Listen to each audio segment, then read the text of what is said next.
लक्ष्मी, माता दुर्गा आणि आज आपण यांच्या प्रतिमेचं पूजन केलेलं आहे. आणि ए फिरंगी मेरी झांसी मैं कभी नहीं दूंगी असं ब्रिटिशांना धमकावून सांगणाऱ्या झाशीच्या राणी लक्ष्मीबाई.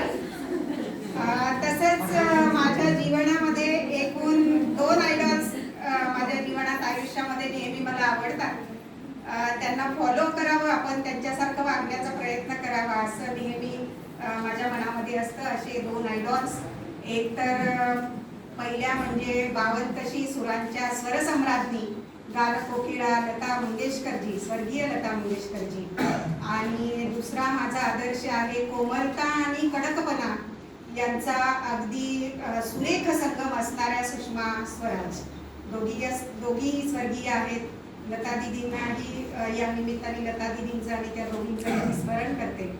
तसंच माझ्या आयुष्यामध्ये माझ्या शालेय गुरु असलेल्या शालिनी गायकवाड, ज्यांनी मला इंग्लिश शिकवलं आणि शाळेमध्ये असताना असा एकही दिवस गेला नाही की मी त्यांना गुलाबाचं फूल दिलं नाही.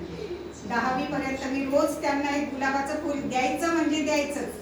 अशा शालिनीताई गायकवाड यांचं स्मरण. त्यानंतर स्वतःच्या कुटुंबाचं, आपल्या कुटुंबामध्ये जी सामग्री आहे, जे सामान आहे त्याचं संरक्षण करण्यासाठी स्त्रीने मनाने, तनाने आणि स्वभावाने किती कडक सक्षम असलं पाहिजे याचा आदर्श वस्तुपाठ माझ्यासाठी घालून देणारी, किंबहुना सगळ्यांना माहिती आहे कॉलेजमधल्यांना की 100व्या वर्षी सुद्धा माझ्या PhDच्या व्हायवाला औरंगाबादला अगदी हट्टाने उपस्थित राहिलेली माझी स्वर्गीय आजी. त्यानंतर या समाजामध्ये जगण्यासाठी शक्ती आणि युक्तीचे बीज माझ्यामध्ये रुजवणारी माझी अतिशय उत्साही, कष्टाळू अशी आई.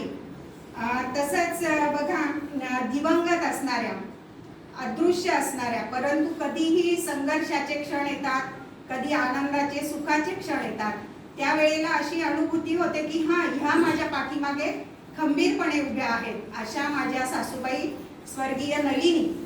तसंच आयुष्यामध्ये समस्या येतच असतात.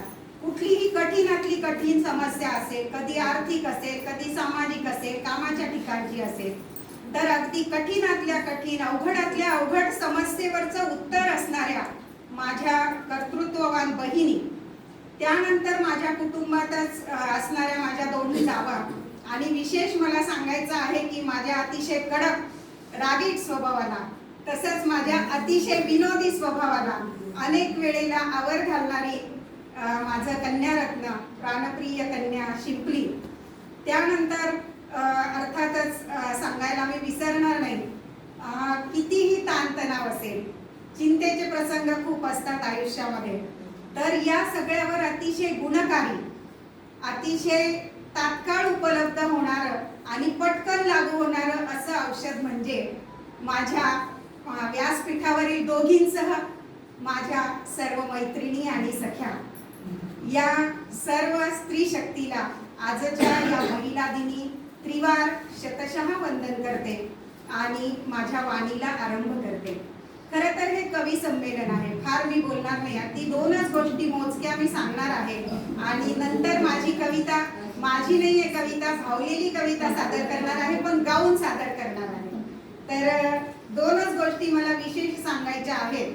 एक गोष्ट तर परवा प्रज्ञाताईंनी त्यांच्या कार्यक्रमात सांगितली, ती म्हणजे आत्मबलाची वृद्धी. बरोबर आहे ना? महिलांनी आत्मबल वाढवणं, आपला आत्मविश्वास वाढवणं अतिशय आवश्यक आहे. आणि दुसरी एक फक्त गोष्ट मी सांगणार की भयमुक्त महिलांनी राहिलं पाहिजे. प्रज्ञाताई, नवरात्रीचा महोत्सव आमच्याकडे होतो, शारदोत्सव आम्ही करतो. खरं तर ऊर्जा प्राप्तीचा हा उत्सव आहे. बरोबर आहे, महिलांनी भयमुक्त व्हायला पाहिजे, दुर्गेचा आदर्श घ्यायला पाहिजे. पण हे कार्यक्रम सुद्धा महिला घाबरत भीत कोण काय म्हणेल, कसं होईल, असं होईल, टेन्शन मध्ये साजरे करतात. तर मला अतिशय, मी त्यामुळे पण खूप वाटत असते महिलांना की सोडावं भीती, कशाला घाबरता विनाकारण. एकदा हृदयाला, मनाला सांगितलं ना मी कोणतीही गोष्ट चुकीची करणार नाही, संस्काराला सोडून करणार नाही, तर भय उरतच नाही मागे. कशासाठी घाबरायचं जर आपण काही चुकीचं करतच नाही, नाही का? तर ही गोष्ट महिलांनी प्रामुख्याने अंगीकारली पाहिजे की भयाचा त्याग केला पाहिजे. आणि दुसरं तर मी सांगितलं की आत्मविश्वास, आत्मबल आपलं वाढवलं पाहिजे. आपल्याला माहितीये स्त्री जन्मा ही तुझी कहाणी, हृदयी अमृत नयनी पाणी. म्हणत आलो आपण, अगदी खरंय, त्याचा त्यागही आपल्याला करायचा नाहीये. परंतु आजकालच्या या न्यू टेक्नॉलॉजीच्या एरामध्ये थोडंसं आपण त्याला मॉडिफाय करायला हवं. स्त्री जन्मा ही तुझी कहाणी, लात मारीन तिथं काढीन पाणी. हा मंत्र आपण सगळ्यांनी थोडासा मॉडिफाय करून अंगीकारण्याची गरज आहे असं मला वाटतं. विजया वाड ह्या माझ्या अतिशय लाडक्या लेखिका आहेत आणि विजया वाड एक गोष्ट नेहमी त्यांच्या लेखनामध्ये असते की महिलांनी एक गोष्ट नक्की लक्षात ठेवा. खूप साऱ्या महिलांची टेंडन्सी अशी असते की माझ्याकडे काय नाहीये ते इतरांचं बघत बसायचं. तर विजया वाड असं म्हणतात की माझ्याकडे काय नाही ते बघाल तर दुःखी व्हाल, त्यापेक्षा माझ्याकडे काय आहे त्याचा विचार करा, सुखी व्हाल. तर हा एक चांगला मंत्र सर्व महिलांनी जर अंगीकारला तर आपली नवयुगाची जी वाट आहे ती खरंच सुंदर होईल, सुकर होईल याची मला खात्री वाटते. आता फार न बोलता मी माझ्या कवितेकडे वळते. माझी आईवरची कविता आहे. खरं तर स्वरचित कविता सादर करणार होते, एक स्वरचित आणि एक भावलेली, परंतु वेळेची मर्यादा लक्षात घेता फक्त भावलेली कविता सादर करते. खरं तर ह्या कवितेचे जे कवी आहेत, काही ठिकाणी आपल्याला दिसतं की नारायण सुर्वे आहेत आणि काही ठिकाणी दिसतं की स ग पाटोळ या कवितेचे कवी आहेत. आणि मला नेमकं कळतच नव्हतं की कविता तर आवडीची आहे पण कोणी लिहिली आहे. तर थोडंसं खोलात गेल्यावर असं लक्षात आलं की खरं तर मुख्य कविता ही नारायण सुर्वेंची आहे, पण मध्यंतरीच्या काळामध्ये एक नवीन काव्य प्रकार उदयास आला, तरही काव्य, नाही का, अनंत देशपांडे सरांना चांगलं माहिती आहे, मुखडा तसाच ठेवायचा, आधीच्या कवीचा, मुख्य कवीचा, जुन्या कवीचा, आणि खालचे कडवे नवीन लिहायचे, नाही का. तर तशा स्वरूपामध्ये नारायण सुर्वेंच्या या कवितेत पाटपोळांनी काही नवीन कडवे ऍड केले आणि आता सादर करताना मी काही सुर्वेंचे आहेत आणि काही पाटपोळांचे, अशी मिक्स कविता जे माझ्या ठेक्याला जुळतील असे निवडलेले आहेत. करूया सुरू. हंबरून वासर आले, हंबरून वासर आले, चाटती जवा गाय, तवा मले तिच्या मंदी दिसती माझी माय, दिसती माझी माय. आया बाया सांगत होत्या होतो जवा तान्हा, दुष्काळाच्या साली माय चाटला होता पाना. पिठामंदी पिठामंदी पिठामंदी पाणी घालून मले पाजत जाय, तवा मले पिठामंदी दिसती माझी माय, दिसती माझी माय.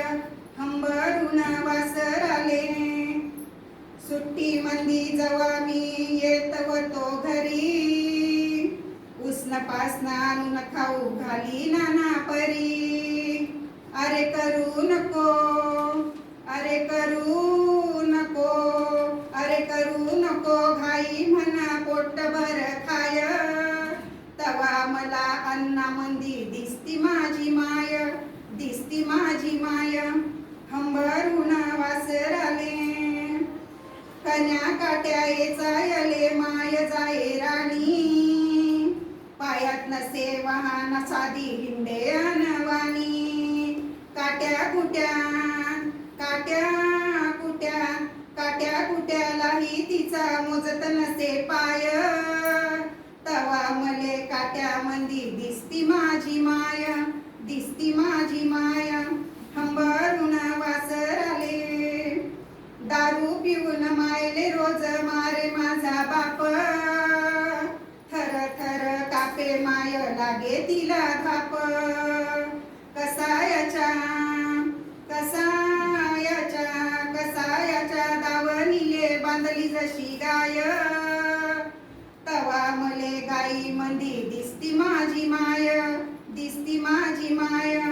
हंबरून वासर आले, बाप माझा रोज लावी मायच्या माग टुमना, बास झालं शिक्षण आता घेऊ दे हाती काम. शिकून शान शिकून शान शिकून शान कुठं मोठा मास्तर होणार हाय, तवा मले मास्तर मंदी दिसती माझी माय, दिसती माझी माय. हंबरून वासर आले, माये म्हणून म्हणतो आनंद धरावी तुझी वटी, पुन्हा एकदा जन्म घ्यावा फिरून तुझ्या पोटी.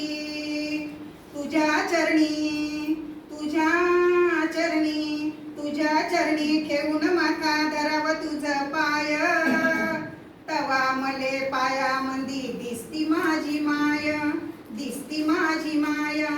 हंबरून वासराले चाटती जवा गाय, तवा मले तिच्या मंदी दिसती माझी माय, दिसती माझी माय, दिसती माझी